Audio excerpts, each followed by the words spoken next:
Alors voici la manipulation pour réaliser une carte USB ou une SD card bootable à partir d'un fichier image. Donc moi ici je fais le test avec Norton Ghost 15 que j'ai converti en ISO avec WinImage. Donc je vais faire le premier test. On peut au préalable, si on veut, formater la clé USB. Donc là on utilise HP USB Disk Storage Format Tool. Ou alors si c'était le cas de la SD card, on va utiliser SD card formateur. Voilà, mais moi je commence, je l'ai déjà fait sur la SD card, elle fait 32 Go. Je ferai voir le démarrage, voir comment ça se passe. Mais ici je vais m'occuper plutôt de la clé USB de 1 Go. Donc tout de suite au clavier avec la touche Windows et R, je tape commande CMD et je fais entrer. Ici je vais marquer disk part. Je fais entrer et j'attends. OK. Alors ensuite je fais liste disque. Voilà, ici tout de suite je peux localiser le disque 1, c'est la 1 Go, c'est l'USB. Donc maintenant je vais faire select disque 1, donc je sélectionne l'USB. OK, le disque 1 est maintenant sélectionné, donc c'est bon. Ici je vais marquer clean. Voilà, il m'indique que ça a réussi. Ensuite je vais faire create partition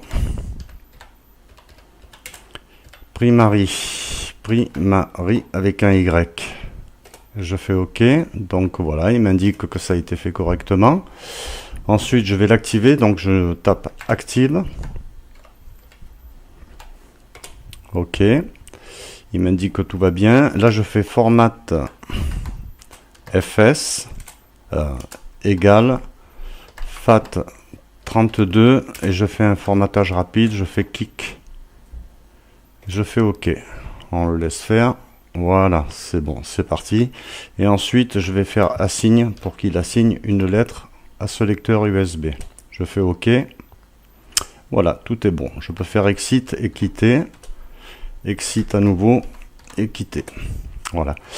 Alors ce que je vais faire, je vais prendre mon image et pour être sûr et certain que la totalité des fichiers, fichiers système et fichiers cachés soient bien copiés sur ma carte USB, je ne vais pas faire un copier-coller des fichiers directement sur le disque. C'est pour ça que j'ai fait un ISO. Donc je vais cliquer sur l'ISO qui va s'ouvrir directement avec WinImage. Il existe un tas de logiciels gratuits pour faire le même principe. Donc maintenant ce que je vais faire, je vais prendre image, je vais extraire. Là je vais sélectionner mon lecteur, je vais quand même faire parcourir pour être sûr et certain que c'est le bon lecteur. Voilà, c'était le disque E. Je fais OK, OK, et je recrée l'arborescence, hein, c'est-à-dire tel que c'est sur le disque. Donc je fais OK. Voilà, il me demande voulez-vous écraser ce fichier, je dis oui pour tout.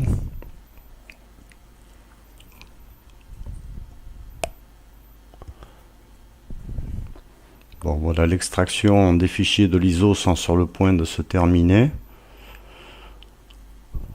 On y arrive.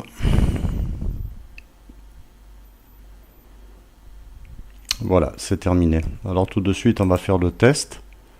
Je vais redémarrer le PC. Alors une chose qu'il faut savoir, c'est que sur le BIOS lui-même, il n'est pas nécessaire de mettre la hiérarchie de démarrage, c'est-à-dire l'USB en premier, le lecteur DVD en deuxième et ainsi de suite, les disques durs, parce que quand la clé sera retirée, automatiquement par défaut, le BIOS de la carte mère reprendra à nouveau le DVD en primaire et le disque dur en secondaire. Donc on va le faire. Pour ma part, c'est une carte Asus, donc pour aller dans le système de boot pendant le démarrage, je clique sur F8. Donc là je fais redémarrer et on va faire le test tout de suite. Donc là on arrive au démarrage, je commence à appuyer sur F8 plusieurs fois, F8, F8, voilà.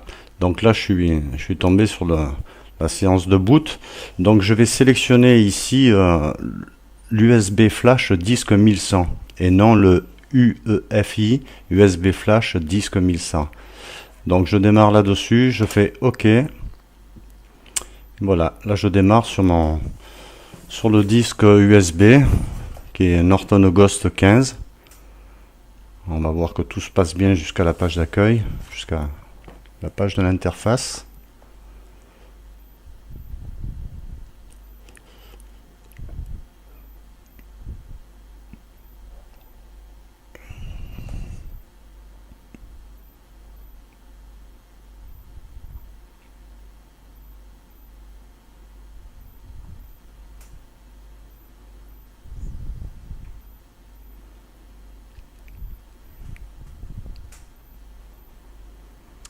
Voilà, on est bien arrivé, tout est bon.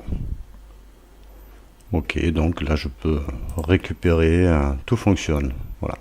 Donc maintenant je vais faire la même expérience, mais ce coup-ci avec la carte SD qui est déjà préparée, c'est une 32 Go.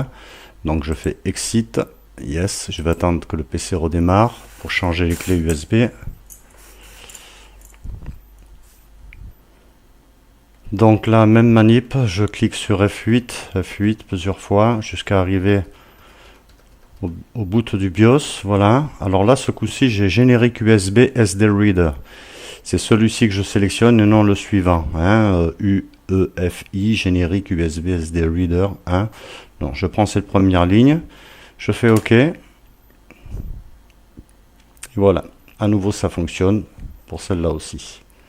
Donc ça marche aussi bien sur l'USB que sur les SD.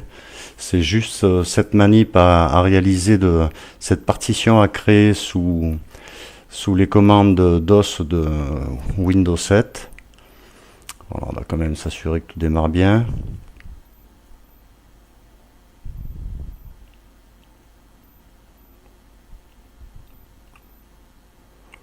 On va aller un petit peu jusqu'au bout de ce côté-là.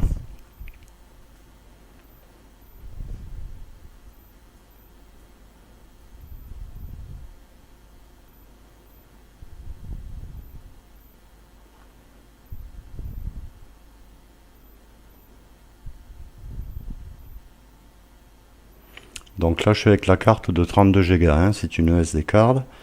Donc je vais aller jusqu'au bout, je vais faire une petite sauvegarde, un backup.